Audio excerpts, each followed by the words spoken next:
I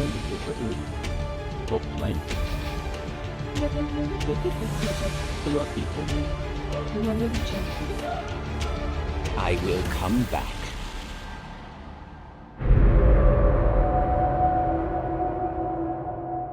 This happened 4 years ago. I was 12, going on 13 in just a month or two. My friend Lindsay was 14, which was quite a bit older than me, at least at the time, as the 2-year age gap was pretty big. We met in school and quickly became close friends. We were spending almost every single weekend together. Nothing seemed to be out of the ordinary. It was your typical Friday night. We carpooled to her family's apartment after school to spend the night together. After we ate dinner, me and Lindsay went to go hang out in her room. Now, Lindsay wasn't always a positive influence. She had a habit of talking to older guys online and lying about her age.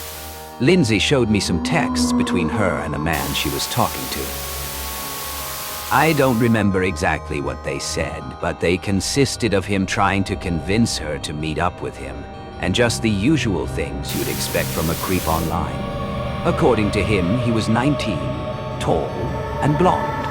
Once I saw the text, I asked for a picture of him. Something didn't sit right with me after seeing the messages. She showed me what he looked like, and he was very clearly not 19. The man was at least 40, and looked like he lived in his mother's basement. That's when Lindsay's phone started ringing. It was the guy. Lindsay answered without hesitation, and when I heard the voice on the other end of the call, I felt like I was going to be sick. I could clearly hear the guy trying to convince Lindsay to meet up with him. Lindsay replied, saying she couldn't, because she was spending the night with a friend. The mention of that must have sparked his interest, as the guy then proceeded to try and ask to meet both of us. Lindsay, lacking any common sense, said yes, and thus began our plan to sneak out and walk to meet this random guy in a Chick-fil-A parking lot. I obviously didn't want to go. I was raised on stories of what happens to teen girls who meet random men from the internet in person. But after adamant pleading from Lindsay that she didn't feel safe going by herself, I agreed. We took our phones with us for the walk. The route we had to take to get there didn't have very many street lamps, and there weren't any houses. We were surrounded by trees on both sides of us. When we got to the parking lot, it was almost empty. The Chick-fil-A was about 15 minutes from closing, and since Lindsay hadn't received a text from the guy saying he was there yet, we decided to go inside. We ordered some milkshakes and went to go sit in one of the booths while we waited. But while we were sitting inside, I couldn't help but notice a car pulling into the parking lot, just continually circling the building. The car clearly wasn't looking for a parking spot, as it went around the building very slowly, around 10 times. All the while, me and Lindsay were just watching it from inside. After we finished our milkshakes, the car was gone, and Lindsay never got a text from the guy saying he was there. So we just decided to head back home. I was honestly insanely relieved that the guy never ended up showing up. But as we were walking home, I couldn't help but notice how many times a car passed us. The street we walked on to get back was almost completely desolate, with trees on either side of us, so to have even 2 cars pass us would have been rare. But I ignored it. It didn't look like Lindsay even noticed. We got home, and since it was late, we decided to just go to bed in Lindsay's room. Fast forward to around 4 a.m., we woke up to a loud bang. It sounded like someone smacking on the window, though Lindsay's room was on the 2nd floor, meaning something must have been thrown. Me and Lindsay both sat up and looked at each other. The sound came again, that same bang. We both agreed someone had to have been outside. And just then we heard the heart-dropping sound of a voice whispering, "Hey Lindsay, it's me. I followed you guys home." We both instantly panicked in reaction. We knew exactly who that was. I started crying. I was honestly terrified. Lindsay ran to her parents' room and explained the situation. Her parents instantly called the police, but of course, when they showed up, the guy was gone. Lindsay went to show them the conversations, but the account was deleted. Neither of us remembered the username either, so there was quite literally nothing the cops could do to take a report. The whole encounter was really disturbing. Lindsay's parents were really mad with her, and this caused me to lose connection with her as a friend over the next few months. I haven't seen her in a while. I'm not entirely sure whatever ended up happening with the whole situation. I just hope that guy never returned.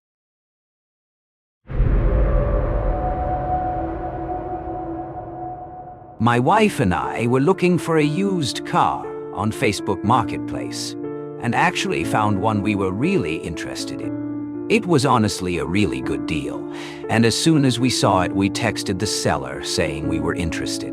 The seller seemed perfectly normal over text, and we agreed to meet in a public mall parking lot. He said he wouldn't be available until he got off work at 5, so we agreed to do the transaction at 5:30. Come 5:30, and we arrive at the mall, telling the seller what car we were in, just to get a text saying he was running late. We weren't in any hurry, and we figured he'd only be like 30 minutes or so. We both agreed it'd be a good idea to go into the mall and get some food at the food court while we waited. A good 2 hours went by, both of us pretty impatient at this point. That's when we got a text saying the guy would be at the mall soon. This was in late fall, so it was already getting dark, and we were starting to worry that the mall wouldn't be as busy soon. A little bit later, the guy texted us saying we should meet him at another location about 30 minutes away, in a rougher area of the city. I looked up the address and found it was a gas station right off the interstate. What caught my eye was the hours. It wasn't one of those 24-hour gas stations, and they were actually already closed. My wife mentioned how many red flags the whole situation was giving off, but honestly, all I was thinking about was the car and how good of a deal we had found, so we ignored them. We sent over a text saying we'd be there in 30 minutes, and pulled out of the mall parking lot, making our way to the gas station. When we got there, we pulled into the parking lot and quickly realized how dead the whole area was. There were only like a few vehicles parked. After about a minute, my wife pointed out the car, and sure enough, there it was. But it looked to be in way worse condition than the original pictures on Facebook Marketplace. The car was in a pretty dark spot in the parking lot, way in the back. I started pulling up to it when I stopped. My wife looked at me confused, but I swear I could see something. I got out of the car, and that's when my suspicion was confirmed. There was a spike strip right in the middle of the road, exactly where I would need to go to pull up next to the car. At that point, I knew something wasn't right. I got back in the car, backed up, and left the way I came. Once I got back home, I reported the whole situation to the cops. Though I never even saw anyone, the only evidence I could give was the ad itself. I never knew what came of the whole situation, but the ad was taken down a few days later. I never heard back from the cops, so if they caught anyone or not, I don't know. Either way, this situation has caused me to be a lot more cautious when using services like Facebook Marketplace. I had just moved into a new apartment, and being the broke post-grad I was, I had pretty much nothing except a few boxes of stuff from my parents' house. It was nice to be done with school and have my own place, yeah, but I didn't even have any furniture. Like I said, I was completely broke, so I thought maybe I'd be able to find something at least decent on the free section of Facebook Marketplace. If you've ever searched for furniture on Facebook Marketplace, you know it's not great. Half the couches are held up with duct tape or something along those lines. I knew I couldn't be picky, but I wanted something that could at least last me until I had enough money to buy a nice one. I'd been scrolling for well over an hour, and was probably already a week into the backlogs. I scrolled back to the top and refreshed the page. The second I did, I saw an ad pop up titled, "Brand new couch, never used, free for pickup." The post wasn't even a minute old, and I knew I had to be quick if I was gonna have a chance at getting this thing. The couch was in perfect condition. I quickly typed out a response to the seller, saying I'd be willing to take it off their hands. I got a response not even 3 minutes later that read, "Yeah, the couch is all yours if you can come pick it up tonight. I'm available anytime past 9 p.m. I was slightly put off by the response. It was currently noon, and this guy wanted me to wait till 9 p.m. to pick it up, way past when the sun would have gone down. But I ignored it, thinking maybe the guy had work till then or something. So I texted him back saying that was fine and proceeded to wait. Come 8:30, I sent over a text to the guy saying I was on my way. I typed in the guy's address and quickly realized he lived in the middle of nowhere.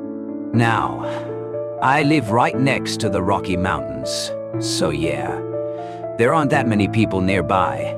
But this guy was seriously in the middle of nowhere. My GPS said it would take 45 minutes to get there, so I quickly set off. As I drove, the housing development slowly became less and less frequent. Sure enough, there was an actually decent-looking house, but there was no other civilization for at least a few miles. Somehow, I had service and was able to send out a text telling the guy I was there. Not even 10 seconds later, I got a response simply saying, "Okay." I figured that was this guy's way of telling me he was ready, so I walked up to the front door. I knocked on the door, to which someone responded in a muffled voice, "The door's unlocked, come on in." From the way the voice sounded, it was as if whoever said it was right on the other side of the door. I opened the door and peeked inside before entering. I quickly realized how weird this situation was. The place was pitch black, with not a single light on. Now, this was before every cell phone had a flashlight on it, so literally all I could use to help me see was the moonlight shining in from one of the windows. I yelled out a hello, to which I could hear someone responding from a door on my left that was open, and I could tell it led to a basement. The voice said, "Come on down here. I got the couch ready to be moved." At this point, I was completely on edge. I replied saying, No, that's okay. I gotta go." I turned around, swung open the front door, and started running back to my car. I unlocked it, got in, and proceeded to relock the doors. I gave one last glance at the house before leaving. No one had chased me, though through one of the windows I could see the dark outlines of 4 different men just looking out at my car.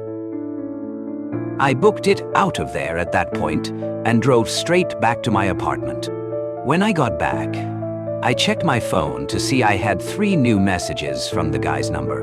The first one asked why I left, followed by one asking if I still wanted the couch.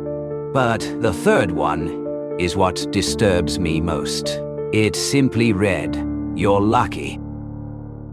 This is by far the most disturbing experience of my life, and it's caused me to never use Facebook Marketplace or anything similar again. To this day, I'm convinced those guys in that house that night never had the intention to sell me a couch. A few weeks ago, I had to fly out to a small town I'd never been to before in order to look for a place to live at for school. I was flying alone, though before the trip I had researched all sorts of apartments in the area on Facebook Marketplace and was actually able to set up a few meetings to look at places. The first meeting was in the late afternoon, in a sort of remote residential area. The landlord sounded fine over email, and asked me to call him an hour before meeting him to confirm I was coming. And so, I did just that. I called him an hour before, but he didn't answer. I decided to just start walking to the house and hope the landlord would show up by the time I got there. About an hour later, the guy called me. He asked me if I was still coming, to which I replied, "Yeah, I'm actually only about 5 minutes away." Though the guy's reply caught me completely off guard, he replied furious, saying I wasn't supposed to show up for another hour. I quickly realized he was right. Back then, I had a pretty old phone. It wouldn't automatically change times whenever you switched time zones. I forgot to change it manually, and I realized I was showing up an hour early. I explained the situation to the guy over the phone, but I could tell the dude was furious. Now, I get, I was in the wrong, but still, getting that mad over something as small as this seemed weird to me. I explained to the guy I'd be willing to just stay outside of the house till the agreed upon time, to which he quickly replied saying, no, almost pleading with me. At this point, alarms were going off in my head, but I ignored them as I really needed a place to live. I decided I'd just go get some food at a nearby place to pass the time until I needed to be at the house for the tour. Once the time came for the tour, I showed up to meet the guy. The guy looked to be in his 50s, and if I'm being honest, he looked disgusting. Some of his clothes were half torn, and it didn't even look like he showered for weeks. I didn't feel comfortable, and found myself just wanting to leave, though, like I said, I really needed to find somewhere to live, and there weren't that many choices in terms of real estate at that point, so I decided to stay. As I was discussing the details about the house with the guy, I couldn't help but notice a man leave the house from a back exit. This man was young and extremely sketchy looking, even more so than the guy I was talking to. He took one look at us, ran out of the house to his car, and pulled away. At this point, I was full-on disturbed. I asked the guy who that was, to which he replied it was another person he was giving a tour to earlier. The guy then proceeded to ask me a lot of questions. They weren't normal questions a landlord would ask, but rather more personal questions, like how old I was or what I was going to school for, the whole time staring into my eyes without blinking. I tried to give answers that were as vague as possible.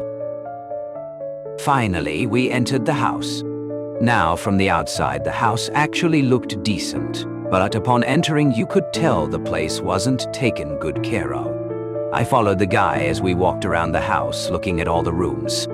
Every time I would ask about the condition of the house, the guy would avoid the question, simply saying it was unfinished. After we finished looking at all the rooms, the guy mentioned he wanted to show me a shed in the backyard of the house. Before I could say anything, the guy told me to follow him as he led me to the back of the house, outside, away from the street, to this sort of detached shed. When we got there, he opened the door, and I quickly noticed that there were stairs leading down into utter darkness. He flipped on a switch at the top of the stairs, but no light came on. Normally the response for this would be surprise, or something like that. But he didn't say anything and just started slowly walking down into the utter darkness, as if he expected no light to come on. The guy was now just standing there at the bottom of the stairs in the dark and said, "Aren't you coming down?" I said nothing, still in shock that the landlord wanted me to follow him down into this dark basement, cut off from the rest of the house for whatever reason. I glanced back at the house and saw another guy in the backyard doorway. I panicked and ran into the woods. I didn't look back, and honestly, I didn't want to. I don't know if they followed me, but after about a half-mile of running, I turned around to find no one. I quickly realized the situation I was in. I was in the middle of the forest at sunset, with people possibly chasing me. Though luckily my phone had service, and I was able to find my way back to the hotel I was staying at with no other problems. As soon as I got back, I Googled the house and did some more research on it. Apparently, the house had been abandoned for 3 years. I checked the status of the original Facebook Marketplace posts I had responded to, but of course, it was deleted.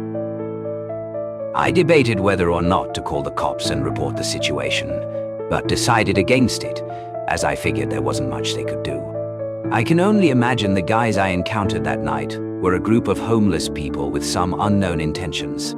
Whatever the case, the whole situation was extremely disturbing.